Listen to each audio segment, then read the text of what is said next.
자, 안녕하십니까. 하이퍼랩입니다. 자, 재외국민 특별전형 자기소개서 작성법에 대해서 설명을 드리겠습니다. 자, 우리가 이제 3년 특례, 중고교과정 해외 이수자나 아니면 전교육과정 이수자인 경우에서 의대에 지원하시려고 하시는 경우에는 대부분의 학교에서 자기소개서를 제출을 받죠.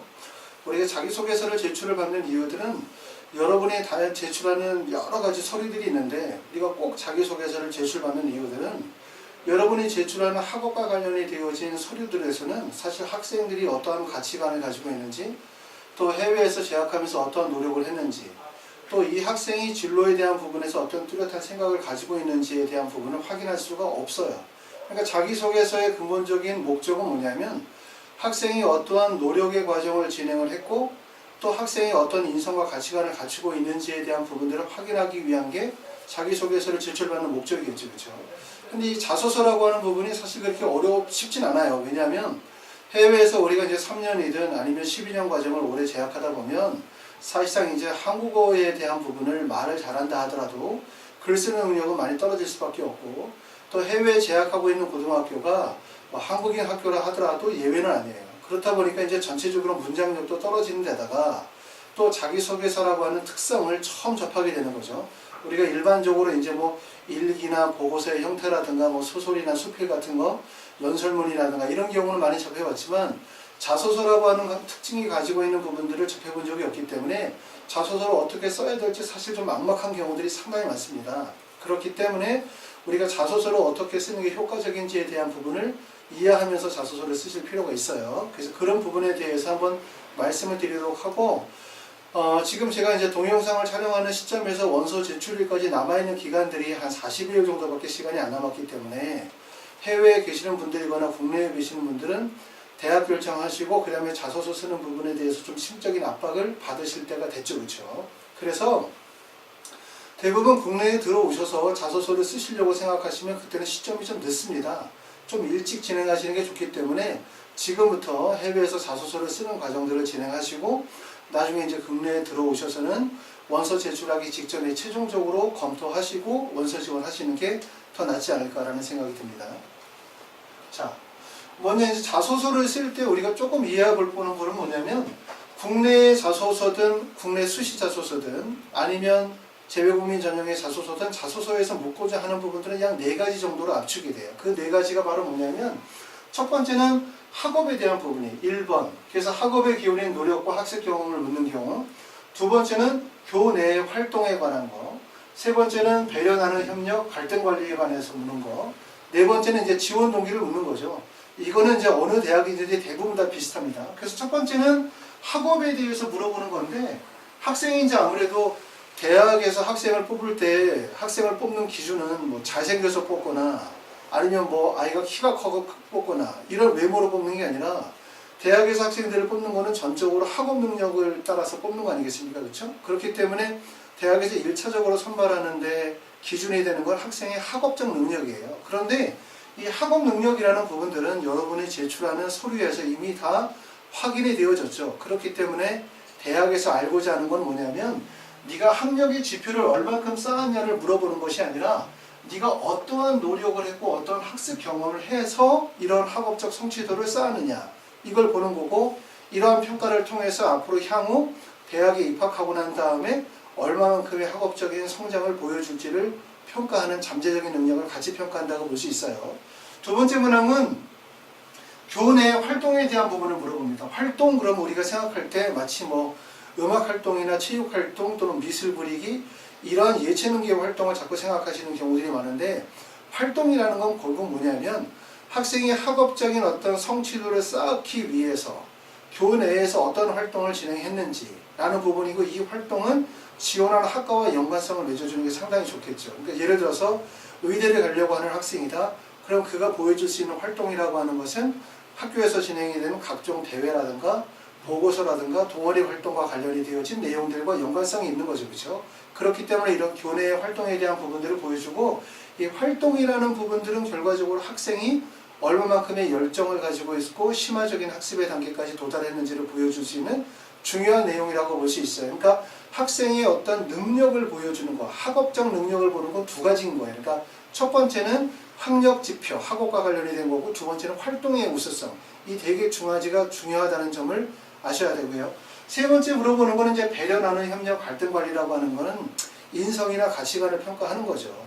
이 학생이 얼마만큼의 인성이나 가치관을 가지고 있는지 평가하는 건데, 사실 어떻게 보면 저 내용은 자기소개서의 핵심은 아닐 수도 있어요. 왜냐하면 일반적으로 3분 문항을 쓰는 경우들은 학생마다 별다른 특징이 없는 경우들이 많기 때문에 크게 비중이 크다고 할 수는 없어요. 하지만 주의할 점이 있어요. 작성하실 때. 네 번째는 지원 동기를 물어보는 겁니다. 이제 지원 동기는 내가 의대를 지원하려고 하면 내가 의대에 지원하게 된 동기는 무엇이냐. 이 동기라는 부분들은 되게 중요하죠. 근데 동기가 동기를 끝나면 안 되고, 동기, 그 다음에 발전하기 위한 탐구의 활동들, 그 다음에 노력의 과정, 그 성취의 과정들이 연관되는 과정이기 때문에 이런 지원학과에 대한 동기를 묻게 됩니다. 그런데 이제 우리가 의대를 지원학과의 동기를 물어보시면 대부분 학생들이 이제 각 대학의 홈페이지에 나와 있는 내용들을 전공 소개라든가 인재상들을 발췌해서 그대로 쓰는 경우들이 있는데, 그렇게 되면 글의 특징이 없어지는 경우들이 많아요. 그렇죠? 그렇기 때문에 그 점을 주의하시고, 그래서 정리하면 모든 대학에서 네 가지를 물어본다. 물어보는 건 뭐냐면 첫 번째는 학업에 대한 물어보고, 두 번째는 활동에 대한 내용, 그 다음에 세 번째 내용 물어보면 전공 적합성이에요. 전공 적합성 그걸 물어보게 되고, 그 다음에 네 번째 물어보는 게 인성이나 가치관에 대해서 물어봐요. 이게 이제 네 가지가 되는데, 가장 특히 중요한 부분들은 결국은 학업적인 부분과 활동에 대한 부분들이 되게 중요하죠. 요즘에는 재외국민 전형이든 국내 수시 전형이든 이러한 전형들 자체로 우리가 정성적인 평가 전형이라고 하지만, 사실상 이제 여러 개의 요소들을 평가하다 보면 입시에서 여러 가지 이제 그 혼란이 있을 수도 있고 오해가 있을 수 있기 때문에 요즘에는 이런 정성평가 전형이라 하더라도 대부분 객관화되어진 지표 중심으로 가는 경우들이 많아요. 그렇기 때문에 이러한 학업적 지표라든가 활동의 우수성을 나타낼 수 있는 활동 증빙 서류를 제출되어질 수 있는, 활동 증빙 서류로 제출이 되어질 수 있는 항목들의 비중이 아주 크다라고 말씀을 드릴 수가 있어요. 그렇기 때문에 이런 학업과 활동 중심의 자기소개서의 비중은 크다라고 말씀을 드릴 수 있습니다. 자, 우리가 자소서를 쓸 때 특히 이제 주의해야 되는 부분들이 있어요. 학생들이 보통 자소서를 쓰다 보면 이런 실수를 많이 하더라. 어떤 실수를 하냐면, 첫 번째는 자기소개서는 일기가 아니다. 공감할 수 있어야 한다, 이렇게 얘기를 해요. 그러니까 제 얘기를 들으시는 학부모님, 아니면 자소서를 쓰기 전에 제 얘기를 들으시는 분들이 꼭 이 얘기를 생각해야 돼요. 자소서는 나의 주장이나 나의 생각을 전달하는 게 아니에요. 무슨 말이죠? 사실은 그래서 자소서라는 게 본인의 생각과 본인의 경험, 가치관을 입학사정관이나 대학에게 설명하는 것이다라고 생각하다 보면 마치 자기소개서를 일기처럼 본인의 생각을 많이 담으려고 하는 경우들이 많아요. 그런데 자소서에서 꼭 필요할 것은 뭐냐면, 이 글을 읽고 있는 상대방이 내 글에 대해서 공감할 수 있고 이해할 수 있어야 되느냐가 제일 중요한 거고, 이런 공감이나 감정 이익을 이끌어내기 위해서 꼭 필요한 거는 뭐냐면, 글의 내용이 항상 뭐 해야 된다? 나의 경험과 활동 내용에 기반을 둔 배우고 느낀 점의 서술이 이루어져야 된다는 점을 꼭 명심해야 돼요. 자소서의 핵심은 나의 생각과 나의 경험, 가치관이 아니라 내가 어떠한 노력의 과정을 진행해 왔는지, 그 안에서 나는 어떠한 역할을 했는지가 제일 중요한 거니까 과정 중심의 기술이 반드시 필요하다는 점을 꼭 아셔야 되고, 이게 처음에도 말씀드렸지만 자소서의 의미인 거예요. 자소서가. 그럴 거면 자소서를 왜 받아? 그쵸? 그냥 학생이 제출한 뭐 예를 들어서 SAT 점수나 IB 점수나 GPA 성적, 공인어학 성적을 가지고 그냥 뽑죠. 자소서를 제출받는 이유는 바로 뭐냐면, 그러한 지표 이면에 나타나지 않는 학생의 어떤 노력의 과정이라든가 학생의 역경을 극복하는 과정들, 이런 걸 통해 가지고 학생의 발전 가능성을 평가하기 위한 게 목적이기 때문에 이러한 것들을 효율적으로 전달하기 위해서는 어떻게 해야 된다? 제일 중요한 건 과정을 보여줘야 된다는 거예요. 과정을. 그렇기 때문에 이렇게 마치 자신의 생각을 일방적으로 전달하고 자신의 생각을 표현하는 이런 일기가 아니라 상대를 두고 상대를 이해시키는 공감 능력이 중요하다는 점을 얘기했고, 두 번째는 자소서는 앞에서 얘기했던 것처럼 결과보다는 노력의 과정이 중요하다는 점을 꼭 아셔야 돼요. 이런 실수를 되게 많이 하시는데 왜 하냐면 이런 거죠. 자랑하고 싶은 거예요. 나는 이만큼을 해서 이런 성적을 냈다. 또는 우리 아이는 이런 장점이 있다. 이런 중들을 자꾸 강조하려다 보니까 성취 중심으로 자꾸 몰아가는 거죠. 그러니까 나는 이러이러해서 이런 노력을 해서 이만큼 성취를 했습니다라고 하는 것들을 자꾸 강조하려고 하는 경우들이 많아요. 그런데 자기소개서는 조금 전에 얘기했던 것처럼 성취의 결과를 보려고 하는 것이 아니라 그 과정을 보려고 하는 것이 핵심이기 때문에 이렇게 결과보다는 항상 과정과 노력의 중심으로 기술이 되어야 된다는 점을 꼭 이해하셔야 돼요. 근데 이게 쉽지 않아요. 막상 쓰려고 하면. 왜냐하면 학생들이 이제 그 노력의 과정에서 정말 진심을 담아서 최선을 다한 학생들은 그 과정에 대한 서술들을 감정 깊이 전달할 수 있지만 그렇지 않거나 누가 대신 써주거나 엄마가 써주거나 아니면 누가 대신 첨삭을 해주거나 이렇게 되면 대부분 빠지는 글이 바로 과정과 노력에 대한 서술이 없어요. 근데 이렇게 과정과 노력에 대한 서술이 없는 글들은 대부분 학생들의 자소서를 딱 받아보면 어떤 학생들이냐? 첫 번째, 자신감이 없는 학생들. 두 번째는 활동에 역량이 없는 학생들. 세 번째는 대신 누가 다른 사람이 써준 글에서 나타나는 현상들이에요. 그렇기 때문에 자기소개서를 쓸 때는 물론 이제 학생들이 글을 쓸 때 본인이 혼자 쓰고 100% 제출하는 학생은 없지만 부모님한테 첨삭을 받든 아니면 뭐 전문가한테 첨삭을 받든 간에 제일 중요한 부분들은 학생이 직접 자기소개서에 참여해서 본인의 활동과 경험에 대해서 솔직하게 기술하기 위한 노력을 반드시 해야 된다는 거예요. 그러지 않으면 제가 항상 얘기했지만 제출은 할 수 있으나 합격할 수 없는 자소서가 나오게 돼요. 결과적으로. 그게 아니라 우리가 제출을 할 수 있는 또 합격할 수 있는 자소서를 만들기 위해서는 반드시 학생이 적극적으로 참여해서 본인의 활동 과정에서의 노력 그리고 그 과정을 보여줄 수 있도록 해야 된다. 이 점을 알아야 되고 세 번째는 대학의 입학처나 학과 속의 커리큘럼을 이용하는 것은 금물이다. 이런 말씀을 많이 하시는 분들이 계세요. 특히 자기소개서를 전문적으로 첨삭하신다는 분들도 이런 말씀 많이 해요. 어떤 말을 많이 하면 대학의 인재상을 검토해야 된다. 또는 대학에 맞는 자소서를 써야 된다. 아니면 대학의 학교의 학과 소개라든가 전공 소개에 대한 내용을 보고 그 대학이 어떤 프로그램으로 진행이 되는지를 검토해서 거기에 맞는 자소서를 써야 된다. 이런 말씀을 하시는 경우들이 많고 이게 그냥 경험이 없으신 분들만 그런 게 아니라 실제 경험이 많으신 전문가들 뿐만 아니라 시중에 나와 있는 자기소개서 첨삭 책들을 보면 이런 내용들이 많이 있어요. 그런데 문제는 뭐냐면 이렇게 글을 쓰게 되어지면 실제 많은 학생들의 자소서를 검토하고 또 입학사정관들이 보다 보면 비슷한 내용의 자소서들이 되게 많다는 거예요. 특히 바로 뭐냐면 대학의 인재상이나 전공 소개에서 글을 따가지고 글을 쓰다 보면은 결국 딱 보면 뻔한 자소서가 나오게 돼요. 의미가 없는 거. 우리가 대학에서 자소서를 받아보는 목적이 대학 홈페이지에 나와 있는 인재상이나 전공 소개를 다시 한번 보기 위해서 받아보는 것은 아니잖아요. 그렇죠? 자소서를 받아보는 목적은 바로 뭐라 그랬어요? 학생이 고등학교 과정에서의 활동이나 경험 그리고 그 속에서의 학생의 노력의 과정들을 좀 더 깊이 들여다보기 위해서 받는 건데 자소서 사실이 1, 2, 3, 4번 4개 문항 정도밖에 안 되는 데다가 거기서 상당수의 내용을 대학의 인재상이나 아니면은 대학에서의 전공 소개를 그새 발췌해서 쓰게 된다면 뻔한 자소서가 나오게 되죠. 그렇죠? 그렇기 때문에 특징 없는 자소서가 된다는 거예요. 그래서 이런 자소서들은 주로 어떤 사람들이 쓰냐 하면 첫 번째는 자기소개서를 다 채울 수 있는 소재나 활동이 없는 사람이 이런 글을 써요. 그렇죠? 두 번째는 글 쓸 자신감이 없는 사람들.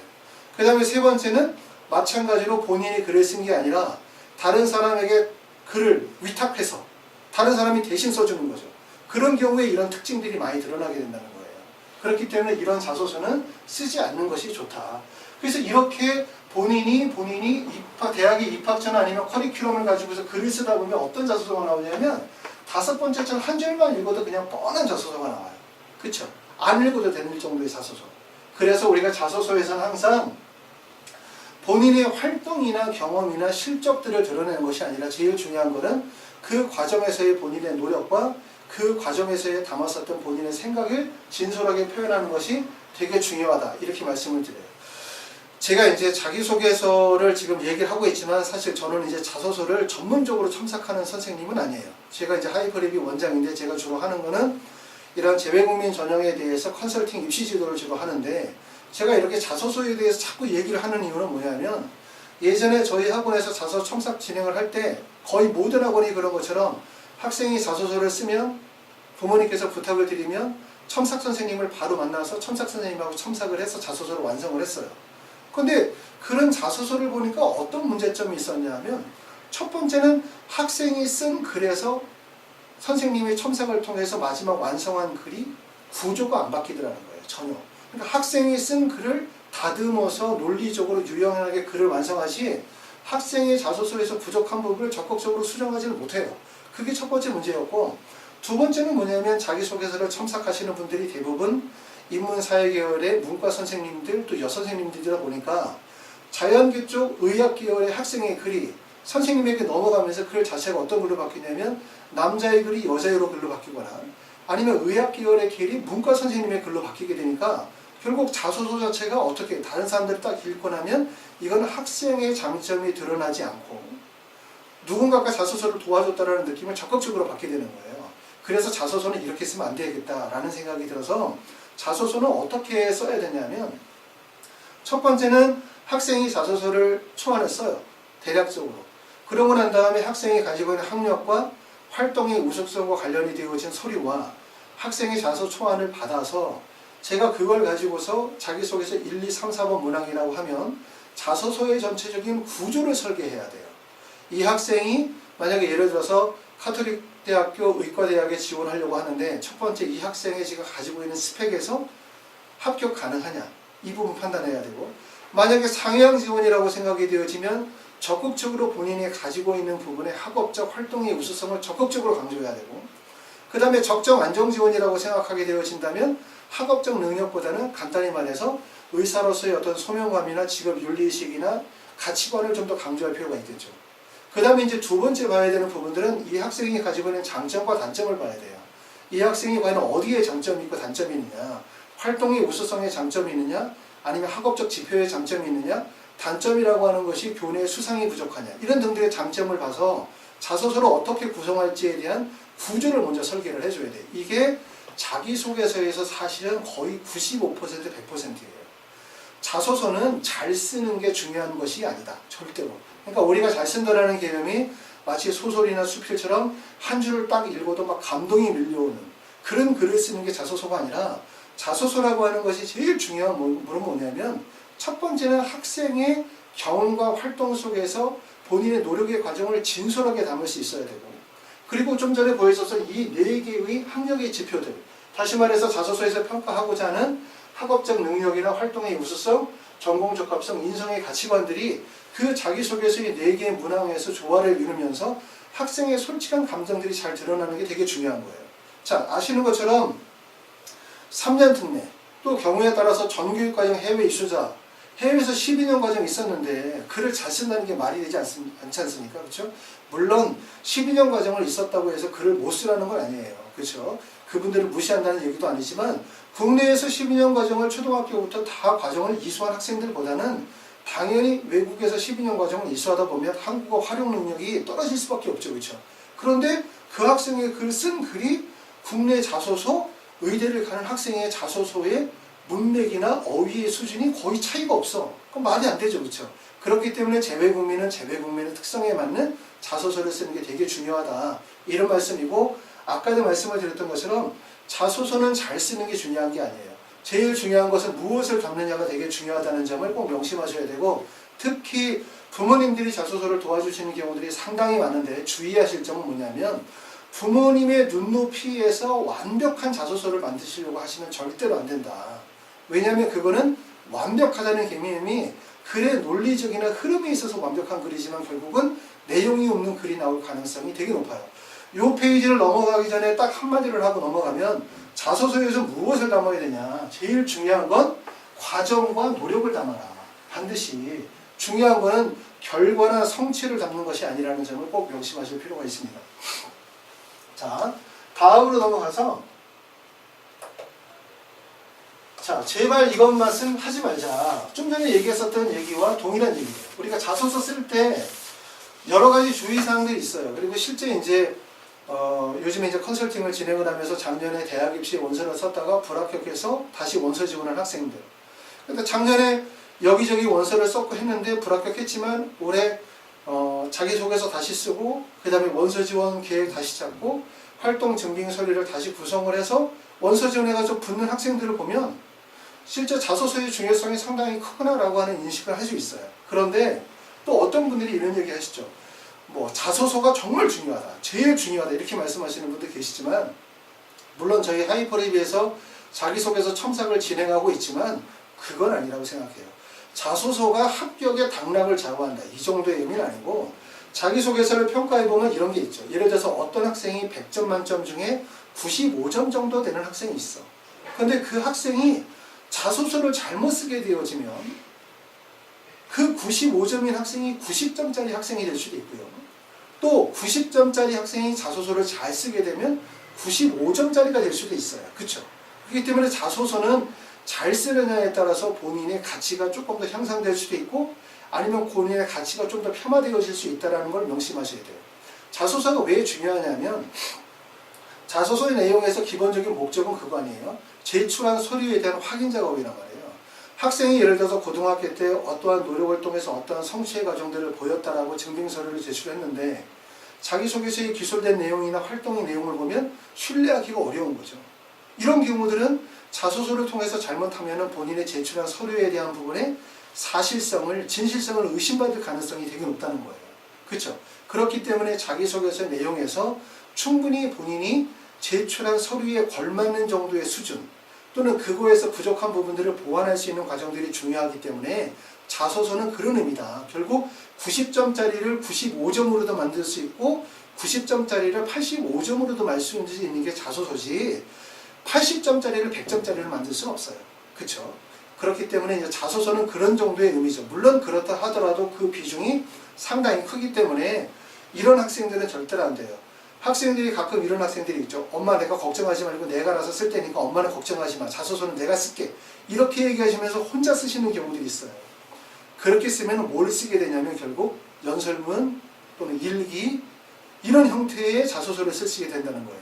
자기소개서는 연설문이나 일기나 보고서가 아니기 때문에 결국 자기소개 계획서에 걸맞는 내용을 써야 되기 때문에 학생이 독단적으로 자기의 생각을 강력하게 피력하게 따라서 혼자 쓰는 것은 절대로 좋지 않고, 반드시 주위 분들에게 첨삭을 진행하는 게 상당히 도움이 된다, 이런 말씀이고, 저희 하이퍼리뷰어 홈페이지에 들어오시면 합격생들의 자소서를 판매를 합니다.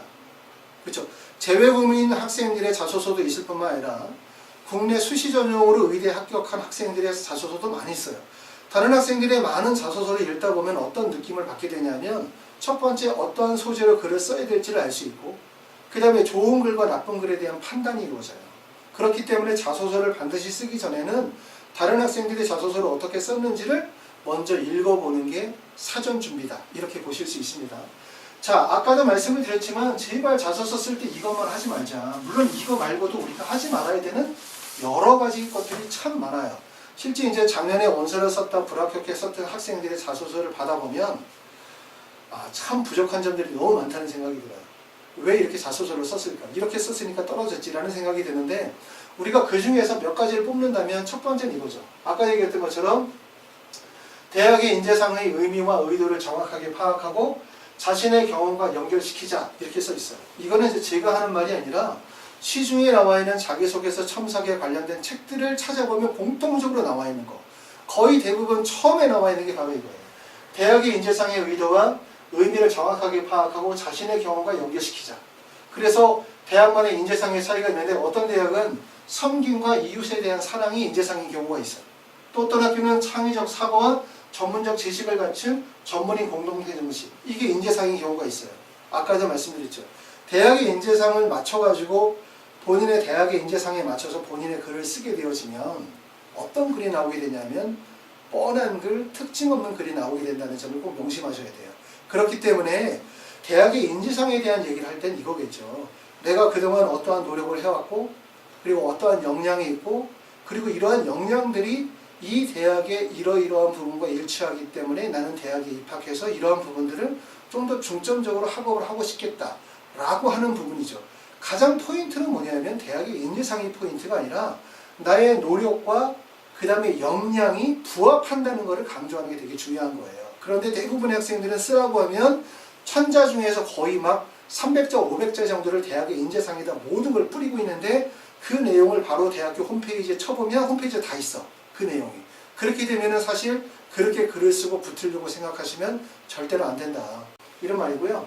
두 번째는 대학의 홈페이지를 참고하여 그 대학만의 교육 과정이나 독특한 프로그램이 있는지를 살펴보고 그와 연관지어 서술하자.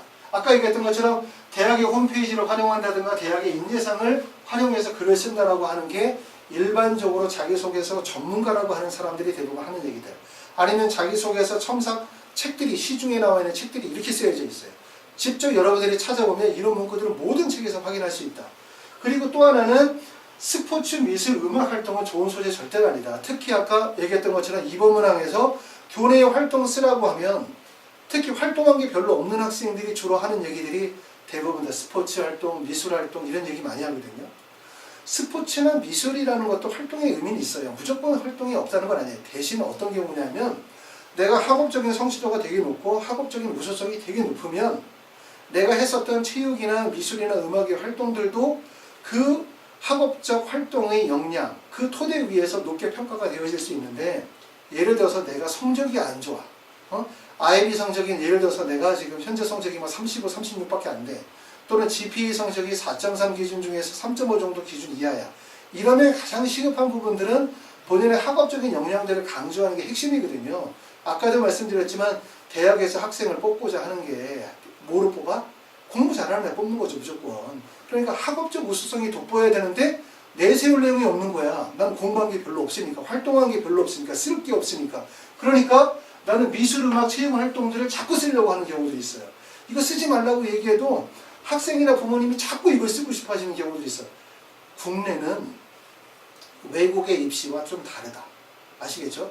국내에서 되게 중요하게 여기는 거는 학생의 학업 능력이에요. 학업 능력은 두 가지가 있다. 첫 번째는 학력 지표, 두 번째 활동의 우수성. 그렇기 때문에 내가 만약에 학업적 지표가 높지 않으면 어떻게 해야 된다? 이러한 노력의 과정들을 적극적으로 서술하려고 하기 때문에 이러한 음악이나 체육의 활동의 소재를 삼는 것은 좋지 않다. 하지만 뭐라고 했어요? 내가 만약에 IB 성적이 45점 기준 중에서 43점 이상이야. 4.0 기준 중에서 막 4.23 정도 돼. 학력에 대한 부분들은 내가 제출하는 서류를 통해서 충분히 나는 입증할 수 있고 학업적 노력을 증빙했어. 그럼 그 다음 단계에서 내가 예체능 활동을 통해서 친구들과 협력하고 배려했었던 관계들을 보여준다면 장점이 될 수 있어요. 아셨죠? 그러니까 스포츠나 미술이나 음악 활동이라고 하는 건 학업적 역량과 활동의 우수성 기반 하에서 쓰여져야지 학업적 능력과 활동의 우수성이 강조되지 않는 상태에서 예체능의 활동을 제시하면 결과적으로 이 학생은 어떤 학생? 공부 못하고 노는 학생이에요. 그렇게 비춰진다는 점을 아셔야 되죠. 그래서 우리가 자기소개서는 어떤 걸 써야 되냐면 대학의 인재상이나 대학 홈페이지에 나오는 전공 소개를 쓰지 말고 자신의 생각, 자신의 경험. 제일 중요한 거 뭐라 그랬어요? 본인의 고등학교 과정에서 이루어졌던 본인의 경험과 활동. 그렇죠? 이것을 기반으로 한 본인의 생각과 배우고 느낀 점을 쓰는 게 자소서의 핵심인데 배우고 느낀 점을 강조하면 안 돼요. 제일 중요한 건 경험과 활동에서의 이 과정과 노력을 기술하는 부분이 가장 중요하고 이게 자소서의 핵심이라는 점을 꼭 알아두실 필요가 있습니다. 이렇게 기술하시면 되겠습니다. 자, 다음. 자, 자기소개서를 그래서 이제 의대에서 자소서를 요구하는 대학들은 어떤 학교들이냐면 대부분의 대학들이 자소서를 요구를 해요. 근데 우리가 자소서 쓸 때 대부분 이제 지금 재외국민 전형 자소서 같은 경우는 각 대학들마다 자소서 문항이 거의 다 대부분 다 다르거든요. 그러니까 사실은 대학마다 자소서를 다 써야 되는 거하고 다르지 않아요. 물론 이제 첫 번째 학교를 정해지고 나면 그 다음에 학교를 쓸 때는 첫 번째 학교만큼 똑같은 비중이 드는 건 아니지만 국내 수시 자소서는 아시는 것처럼 1, 2, 3번이 대교육 공통문항이고 4번 문항은 다른 문항에 반해서 아직까지는 우리가 재외국민 전형이 통합되어지고 있긴 하지만 재외국민의 자소서는 지금 대학마다 대부분 문항이 다르기 때문에 대학에 맞춰서 자소서를 작성을 해야 되고 지금 아시는 것처럼 서류평가 전형에서 연세대부터 시작해가지고 건양대 그쵸? 또는 이제 우리가 서류평가 전형에서 12년 특례로 하면 서울대부터 시작을 하겠죠. 서울대부터 시작해가지고 건양대까지 대부분의 학교에서 자기소개서를 제출하지 않는 학교는 자소서 건양대만 제출하지 않아요. 나머지 모든 학교들이 자소서를 제출하게 되는데 자소서 쓸 때 여러분들이 신경 써야 되는 부분들은 첫 번째로 활동 증빙 서류의 제출 유무예요. 이걸 꼭 보셔야 돼요. 활동 서류를 제출하나 안 하나. 대부분 재외국민 전형의 활동 증빙 서류를 제출한다는 것은 활동뿐만 아니라 학력 지표를 같이 제출하거든요. 그러니까 이렇게 활동 증빙 서류가 제출되어지는 학교인 경우들은 자기소개서를 쓸 때 활동 증빙 서류에 나와 있는 내용의 소재를 좀 더 구체적으로 내용을 적어줄 필요가 있겠죠. 연관성을 맺어줘야 될 테니까 틀림없이. 그런데 만약에 활동 증빙 서류를 제출받지 않는 학교들 같은 경우는 실제 대학에서 면접 시에 그거를 적극적으로 물어볼 수 없기 때문에 예를 들어서 활동 증빙 서류를 제출받지 않는데 내가 SAT 점수가 아주 좋아요. 물론 활동 증빙 서류를 제출하지 않는 학교에 SAT가 점수가 좋은 학생이 지원하진 않겠죠. 그렇죠? 활동 증빙 서류를 제출하지 않는 학교에 지원한 학생들은 대부분 활동 증빙 서류가 좀 약한 학생들이 원서를 쓰겠지만 그래도 내가 만약에 어떤 활동 증빙 서류에 우수성이 입증이 되어진다면 자기소개서의 그런 부분들을 좀 더 강하게 기술할 수 있겠죠. 그렇기 때문에 자소서 쓸 때 우리가 뭘 봐야 된다? 첫 번째 활동 증빙 서류가 제출되냐 안 되냐. 두 번째 이거 봐야 되고 두 번째 봐야 되는 거는 면접의 유형을 봐야 돼요. 그러니까 면접을 실시하는 학교들, 그 다음에 면접을 실시하는데 면접이 일반적으로 인적성 면접인지 아니면 지성 면접을 실시하는 건지 이 유형에 따라서 자소서에서 어떤 내용을 담을지가 결정이 되어질 수 있다. 이런 점들이고요. 그래서 서류 전형을 진행하는 학교들은 이런 학교들인데 자소서를 제출하지 않는 학교들은 건양대를 뺀 나머지 모든 학교들은 자소서를 제출합니다. 지필고사를 실시하는 학교들은 올해는 이제 아시는 것처럼 한양대학교가 지필고사 전형으로 의대 모집에 추가가 되어졌어요. 지필고사에서 자기소개서를 제출하지 않는 학교들은 인하대학교만 자기소개서를 제출하지 않고 고려대, 한양대, 중앙대, 아주대까지 다 자기소개서를 다 제출을 받습니다. 그렇죠? 그래서 이런 학교들은 더군다나 이제 지필고사를 진행하고 있기 때문에 자기소개서에서 무엇을 담을지에 대한 부분들을 잘 이해하고 보셔야 될 것 같아요. 자, 그 다음에 면접 전형으로 실시하는 학교들에서 자소서를 제출하지 않는 학교들은 대구 카톨릭대학교를 제외한 동국대, 경주나 인제대학교 자기소개서 제출받고 동국대학교는 올해 처음으로 신설이 되는 학교죠. 그렇죠? 활동 증빙 서류를 제출하지 않습니다. 대구 카톨릭대나 동국대, 경주, 그 다음에 이제 건양대학교는 활동 증빙 서류 제출이 없고 제출을 받는 학교들은 인제대학교만 활동 증빙 서류를 제출을 받아요. 그러니까 말씀드렸던 것처럼 활동 증빙 서류를 제출하느냐, 면접의 유형이 무엇이냐에 따라서 자기소개서에서 무엇을 담을지에 대한 부분이 다를 수 있다. 그렇기 때문에 결국은 하나를 쓰고 붙여넣기 자소서가 되지 못해요. 왜냐하면 문항도 다르다 보니까. 그래서 재외국민의 자소서는 되게 중요하다라고 말씀을 드릴 수 있습니다. 자, 그 다음에 이제 공인 영어 플러스 면접 전형을 실시하는 학교들이 충남대, 충북대, 을지대인데 여기서 자소서를 제출받지 않는 학교는 충북대학교 여기만 제출받지 않고 충남대, 을지대는 자소서를 제출받아요. 또한 이 세 개 대학은 다 마찬가지로 활동 증빙 서류의 제출이 없습니다. 활동 증빙 서류가 보통 이제 수시 전형으로 여러분이 혹시라도 3년 특례이시면서 그 다음에 해외에서 고등학교를 졸업하신 경우에는 9월에 해외고 졸업자 전형으로 해서 9월에 특례 지원이 가능하시잖아요. 9월에 수시 전형으로 지원이 가능하시잖아요. 그런 경우들이 이제 대부분 9월에서 수시로 지원할 수 있는 해외고등학교 학생들이 지원을 가능한 학교가 서울대학교, 연세대학교, 또는 고려대학교, 경희대, 중앙대, 성균관대 이런 학교들이 이제 해외고등학교 졸업을 했지만 9월에 수시로 의대 지원이 가능하거든요. 근데 그런 모든 학교들이 활동 증빙 서류를 대부분 받지만 차이는 뭐냐면 서울대 같은 경우는 활동에 관련된 증빙 서류만 받아요. 활동. 그러니까 활동이라면 교내 활동, 수상 경력, 동아리 활동, 봉사 활동과 같은 서류만 받는데 서울대는 학력과 관련이 되어진 거는 증빙 서류를 받지 않아요. 학력이라 하면 IB나 SAT나 AP나 A레벨 관련된 거, 그 다음에 공인어학 성적 관련된 토픽이나 토플이나 그쵸, 토익 관련된 이런 학업적 능력을 나타내는 거나 공인어학 성적들을 제출을 받지 않는 거거든요. 그래서 수시 전형에서는 활동 증빙 서류가 두 가지 의미가 있다. 다시 말해서 그냥 단지 활동만 받느냐 아니면 학력 지표도 같이 받느냐 이 두 가지의 차이가 있는데 재외국민 전형에서는 모든 대학에서는 그냥 학력 지표와 활동의 우수성을 같이 받는 거예요. 둘 다. 그렇기 때문에 내가 과연 학력 지표의 우수성이 있느냐 없느냐에 따라서 당연히 지원 대학도 바뀌겠지만 내가 만약에 충남대학교를 원서를 지는데 나는 활동 증빙할 수 있는 서류들 중에서 어떠한 지표가 좀 강점이 있다면 자기소개서 그런 지표들에 대한 부분들을 좀 더 강조할 필요가 있겠죠. 그렇죠? 그래서 자소서는 이제 이런 의미에서 좀 전에 이제 보여줬던 것처럼 자소서 쓸 때 우리가 참고해야 되는 부분들은 여러 가지가 있지만 여기서 보여줬던 것처럼 각 대학의 활동 증빙 서류의 제출 유무나 아니면 면접의 유형, 대학의 전형 방식에 따라서 자소서의 글쓰기는 좀 달라질 수 있다. 이런 말씀입니다. 자기소개서 문항에 대해서 한번 살펴보도록 하겠습니다. 자, 지금 이제 서울대, 연세대, 카톨릭대, 성균관대, 고려대, 한양대, 중앙대인데 자소서는 아까도 말씀드렸던 것처럼 자기소개서에 묻고자 하는 거는 자소서에서는 네 가지를 묻고자 하는 거예요. 첫 번째는 학생이 가지고 있는 학업적 우수성에 대한 부분이고, 두 번째는 활동의 우수성, 그 다음에 세 번째는 이제 지원 학과에 대한 전공 적합성이라고 할 수 있고, 그 다음에 이제 마지막으로는 가치관이나 학생이 가지고 있는 가치관이나 인성 같은 거, 이런 것들을 평가하자고 하는 것이 기본적으로 4개의 항목에 해당이 되겠죠. 서울대를 지금 보면은 서울대는 1번 문항이 지원 동기 및 학업 계획이니까 주로 학업에 대한 얘기를 하고 있습니다. 두 번째는 교내의 활동에 관해서 물어보고 있고, 세 번째는 성장 배경, 인성이나 가치관인 거니까 이 내용을 물어보고 있는 거죠. 그렇죠? 그래서 세 가지 내용을 물어보고, 물론 그렇다고 해서 전공 적합성을 항목에 넣지만 어차피 이 안에 포함이 되어지겠죠. 자, 연세대도 지금 보면 일본의 진학 동기 및 학업 계획이니까 결국은 이건 이제 학업적이라고 볼 수 있기보다는 일본 문항에 나와 있는 거는 진학 동기 및 학업이니까 결국은 이제 전공 적합성에 대한 평가를 한다고 볼 수 있고요.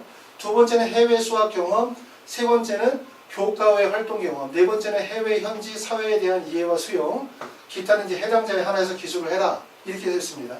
근데 쓸 때 학생들이 글을 쓸 때 많이 중복되어지는 부분들은 만약에 연세대학교 해외 수학 경험 같은 것들, 또는 뭐 현지 사회에 대한 이해와 수용, 이런 걸 만약에 쓰려고 하다 보면 사실 대부분 뻔한 글들이 나오는 경우들이 많죠.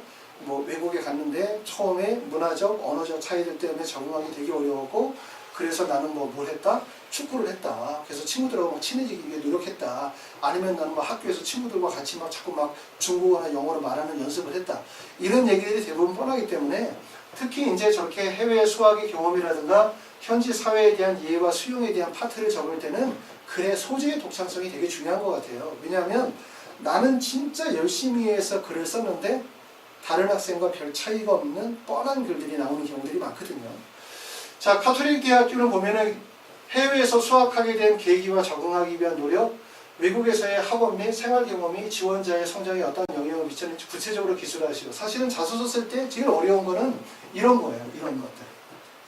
그러니까 자소서를 쓸 때 이런 거, 서울대 같은 문항이 사실상 쉽거든요. 서울대처럼 지원 동기 및 학업 계획을 쓰게 한다든가, 아니면 교내 외 활동, 그 다음에 성장 배경, 인성, 딱 이렇게 세 가지를 쓰게 하면 학생들이 쓸 수 있는 게 딱 잡히잖아요. 그렇죠? 만약에 예를 들어서 학업에 대한 얘기를 써라. 그럼 나는 학교 다니면서 뭐 어떤 공부를 어떻게 했고, 그렇게 해서 어떤 성과를 냈고, 어떻게 발전을 시켜왔다라고 하는 공부에 대한 얘기를 많이 쓸 수 있을 거고요. 활동한 얘기 쓰게 되어지면 뭐 동아리 활동했었던 얘기라든가 뭐 실험이라든가 여러 가지 활동 내용들을 쓸 수 있겠죠. 그 다음에 이제 뭐 가치관이나 인성 이런 얘기 하라 하면 보통 이제 의대 진학하는 학생들은 내가 병원에서 봉사활동을 했다든가 뭐 보학원에 봉사활동을 했다, 이런 봉사활동을 통해 소재를 다 잡아내는데 이런 것이 어려워요. 해외에서 수학하게 된 계기와 적응하기 위한 노력, 외국에서 학업 및 생활 경험이 지원자의 성장에 어떤 영향을 미치는지 구체적으로 써라. 이런 내용들을 쓰려고 하면 제일 어렵죠. 그래서 1번 내용 같은 거나 연세대학교 2번, 그쵸? 이런 3번, 이런 내용들이 제일 어렵다는 거예요.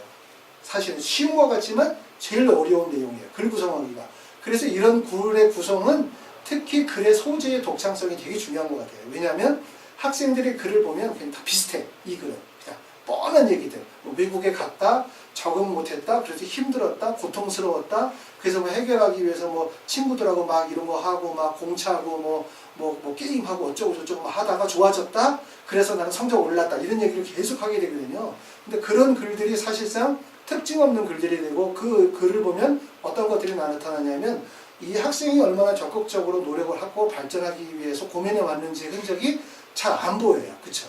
그렇기 때문에 이제 뻔한 글들이기 때문에 특히 이러한 막연하고 뻔한 것 같은 내용들의 자소서를 쓸 때 특히 신경을 많이 쓴다. 그 문항에서.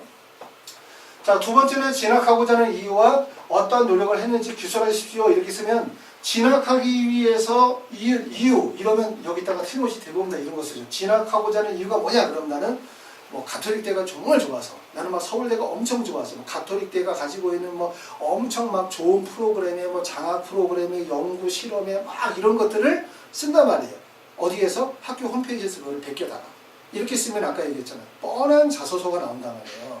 그렇기 때문에 이렇게 진학하고자 하는 이유를 쓴다 그러면 가톨릭 대학교가 좋아서 내가 가기 위해서 진학하려고 한다라고 하는 게 아니라 제일 먼저 서술되어야 되는 부분들은 내가 진학하기 위해서 어떤 노력, 준비, 역량을 키워왔는지를 얘기를 해야 되는 거예요. 그래서 나는 이러한 역량을 키워왔고, 그리고 대학에 진학하는 목적은 뭐야? 세 가지가 있는 거잖아요. 첫 번째는 내가 지금까지 공부한 분야가 좋아서 더 공부하고 싶어서 갈 수 있는 거예요. 더 공부하고 싶어서. 그렇죠? 첫 번째, 더 공부하고 싶은 탐구욕으로 대학을 갈 수 있는 거고, 두 번째는 그냥 좋아서 가고 싶을 수 있고, 세 번째는 내가 지금까지 뭔가를 공부해 왔는데 그것들 속에서 어떤 문제점이나 개선점들을 발견하게 되어진 거고, 그러면서 내가 대학에 가고 싶다라는 생각을 하게 되는 거죠. 그러니까 뭔가 탐구 목적이 나와야 되겠죠. 이런 것들. 그 다음에 세 번째는 자신이 추구하는 의사상과 합격 후에 학업계획, 졸업 후에 진로계획 이런 거 써라. 제일 어렵죠, 이런 거. 아주 어려워요. 왜냐하면 학업계획이라든가 졸업 후에 진로계획 쓰라고 하면 이거는 정말 뻔한 글이 나오게 되거든요. 왜냐하면 학업 후에 입학 후에 학업계획 써라고 그러면 내가 뭐 아는 게 있어야지. 그러니까 학교 홈페이지 들어가서 1학년, 2학년, 뭐 본과 1, 2, 3학년 해가지고 진행되는 프로그램 다 뒤지고, 그래서 어떤 학생들은 저는 1학년 때는 뭐 할 거고 2학년 때는 뭐 할 거고 뭐 카톨릭 대학교에 있는 무슨 동아리 활동을 어쩌고 할 거고 이런 내용들을 계속 쓰는데, 이렇게 쓰면 어떻게 된다? 그냥 뻔한 글이 나온단 말이에요. 그리고 고등학교인 학생들이 사실은 내가 지금 의대를 간 것도 아닌데 내가 어떻게 학업 계획을 세울 수 있고 또 입학 후에 진로에 대한 부분을 어떻게 세울 수 있습니까? 그런 부분들은 그렇기 때문에 이거를 진짜 학업 후에 입학 후에 학업 계획이나 졸업 후에 진로 계획 여기에 맞춰서 글을 쓰시면 안 되고, 제일 중요한 건 이렇게 3번 문항에 배치해 있기 때문에 1번, 2번을 통해서 어떤 게 드러나?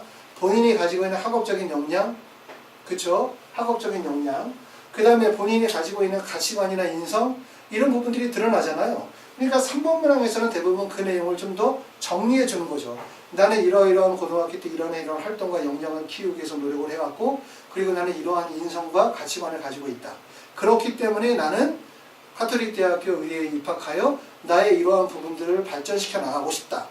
뭐 이렇게 해서 이제 그 지원 동기가 간단히 돼야 되고, 의사로서의 어떤 자신이 추구하는 의사상이라는 건 되게 중요해요. 왜냐하면 한마디로 본인이 정의할 수 있는 어떤 이리얼이 필요하거든요. 반드시 내가 무엇이 되고 싶다라고 하는 게. 그렇기 때문에 나는 어떤 의사가 되겠다라고 하는 것을 요약할 수 있어야 돼. 그렇기 위해서는 이제 지금 그 원서를 쓰시는 분들, 또는 예를 들어서 내가 10학년, 11학년의 학생들이 내가 의사가 되고 싶다라고 하면 그냥 막연히 의사가 아니라 나는 어떤 의사가 되고 싶다. 어떤 의사가 되고 싶다. 이걸 정하셔야 돼요. 그러니까 어떤 의사를 되고 싶다가 정신과 의사가 되고 싶다. 아니면 나는 뭐 내과 의사가 되고 싶다가 아니라 정신과 의사에 대한 얘기를 하는 게 아니라 나는 어떤 의사. 쉽게 말하면 뭐 환자와 소통하는 의사 너무 뻔하잖아요. 이런 거. 어떤 의사가 되고 싶다라고 하는 직업적인 어떤 목적을 가지시는 게 되게 중요하거든요. 그래서 3번 문항 같은 게 기술이 되게 어렵다. 잘못하면 어떻게 한다? 학교의 인재상과 홈페이지를 그대로 발췌에다가 모든 내용을 담는 자소서가 나오게 되고, 그러면 그냥 떨어지는 거예요. 뻔한 자소서가 되기 때문에. 그래서 3번 문항에서는 학업 입학 후에 학업 계획과 진로 계획을 쓰라고 하면 본질은 어디에서 시작돼야 돼요? 본인이 고등학교 과정 또는 중학교 과정 때부터 어떠한 노력을 해왔고 역량을 키워왔고, 또는 의사가 되기 위해서 본인이 어떠한 인성이나 가치관, 자질을 가지고 있는지에 대한 부분들을 인정해줘야죠. 그쵸? 그거를 이제 입증받기 위해서 그런 역량 중심으로 피력을 하고, 그러고 난 다음에 이러한 역량들이 결국은 가톨릭 대학교의 이러이러 인재상과 적합하다. 그래서 나는 이 또는 의사가 되도록 하기 위해서 노력할 것이다. 이런 식으로 돼야지, 마치 고등학교 학생이 대학도 가지도 않았는데 마치 가톨릭 의과대학을 모두 다 아는 학생처럼, 그냥 마치 실제 다녔던 것처럼, 졸업이라도 한 것처럼 그렇게 써놓으면 말이 안 된다고 생각이 돼요.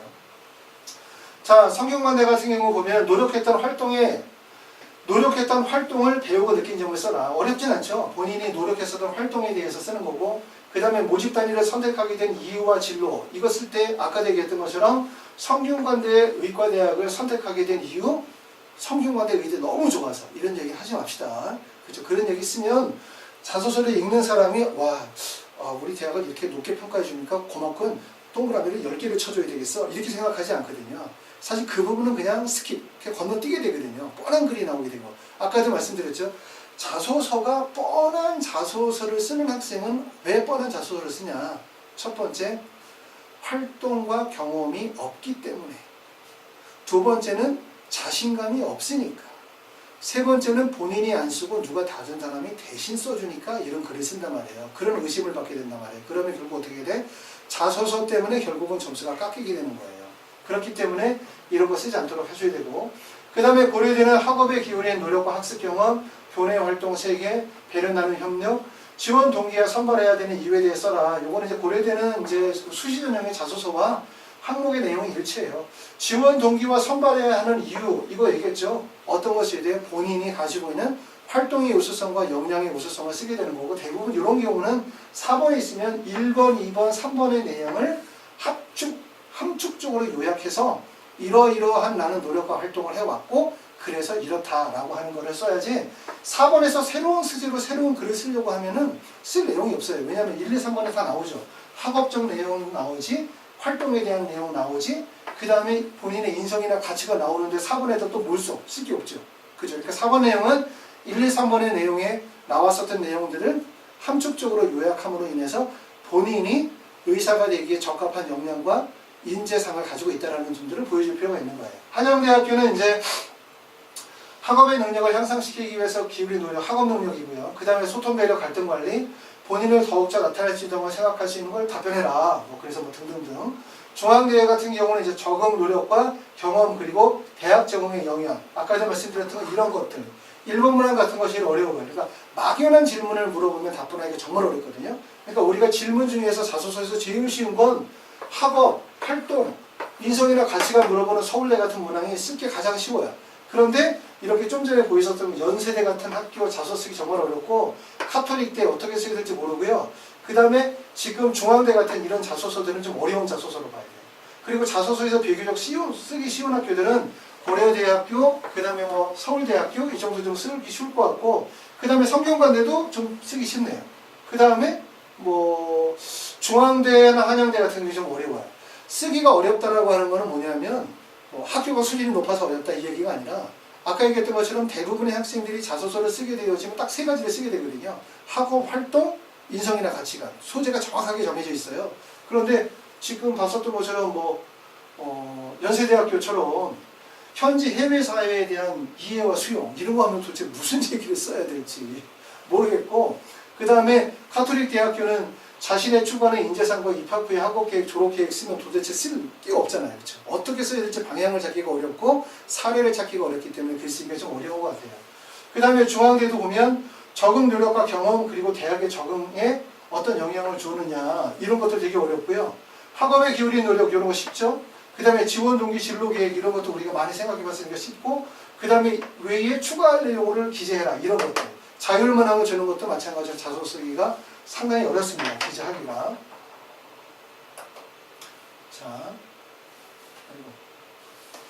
자, 그래서 이제 우리가 지금 의대 자소서 작성하는 거에 대해서 제가 좀 말씀을 좀 쭉 드렸고요.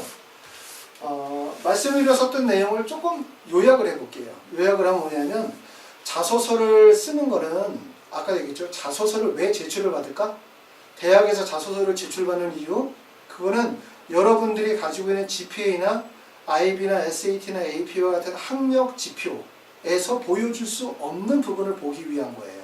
그 보여줄 수 없는 부분은 바로 뭐냐면, 너가 무슨 생각을 하는지, 너가 무슨 경험을 했는지, 또 고등학교 때 어떤 노력을 했는지, 이런 부분들을 보고 싶은 거거든요.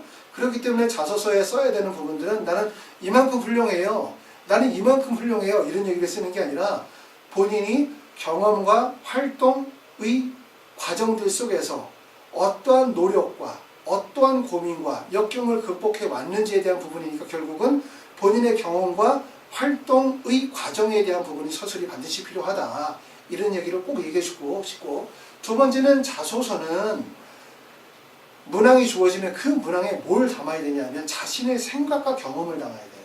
어떤 분들은 나는 중국 상해야, 그럼 막 일본부터 시작해서 중국 상해의 화려한 불빛에 이렇게 환경적으로 어려운 환경, 미세먼지에 뭐 그쪽에 가서 생활에 사람 적응하기 어려웠고 뭐 고민스러웠고 외로웠고 막 이 그 나라의 풍경을 쫙 설명하는 분들이 계시고, 어떤 분은 그 나라의 정치적인 구조와 사회적인 구조 이런 걸 막 설명하는 분들이 계세요. 그거를 읽자고 자소서를 보는 건 아니거든요. 그러니까 자소서는 학생의 경험을 적어야 돼. 경험. 그래야 되는데 마치 그 나라의 정치적, 사회적, 도시의 풍경과 자연적 경광에 대해서 막 글을 적는 다른 사람의 글을 쓰는 거잖아요. 그런 거 쓰지 말고 자소서에서는 100% 본인의 경험과 활동 내용을 적도록 하자. 그런데 지나치게 어떻게 본인의 생각 중심으로 가게 되면 그건 자소서가 아니다. 그거는 연설문이죠. 연설문. 본인의 일기를 쓰는 거 아니겠습니까?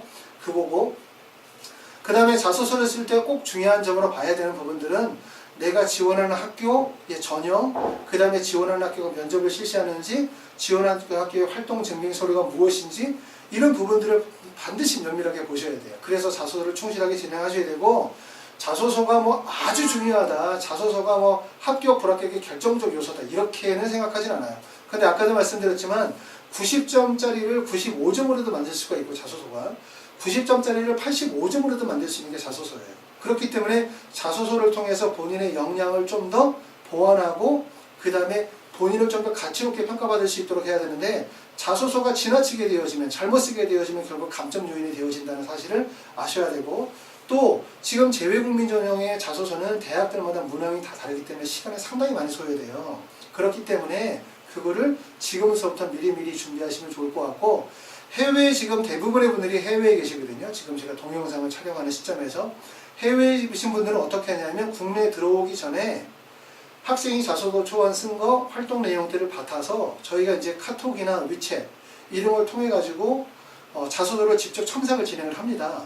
그러고 난 다음에 들어오시기 전에 대부분 자소서를 다 완성을 하고, 그러고 난 다음에 국내에 들어오시면 그때 방문해 가지고 상담하면서 최종적으로 지원 대학이나 아니면 자소서를 다시 한번 검토하도록 하니까, 들어오셔가지고 막 6월 말에 오셔서 막 자소서 써야 돼 이러면, 아시는 것처럼 이제 저희 학원뿐만 아니라 다른 업체들도 그때는 재외국민 전형의 원서 접수가 닥쳤기 때문에 자소서 첨삭하기가 시간이 되게 급해요.